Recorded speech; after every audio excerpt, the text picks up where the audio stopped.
Tento výstavný súbor sa volá Cesty medzi ľuďmi a vznikol v Londýne na mojich cestách do Londýna v roku 2022 a 2023. Na fotografie, ktoré vznikli, som sa zameriaval buď na to, aby tam bolo ideálna kompozícia a svetlo, alebo som hľadal nejaké konkrétne emócie a príbehy.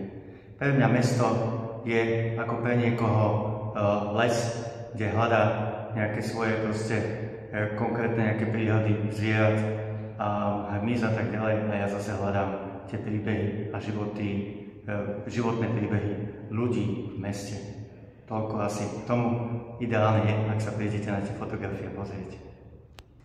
Rudo je nielen vynikajúci fotograf, ale aj príjemný človek, kamarád a spoločník, a vidieť to v tých fotografiách, z ktorých vlastne cítiť to, že Rudo ako street fotografer je práve ten element, ktorého tam vlastne nikto nevidí, nikto ho nevníma, preto tí ľudia sa správajú tak uvoľnene, a to je práve tá Rudová obrovská výhoda, že je veľmi viditeľný na tých fotografiách, ale nie je tam.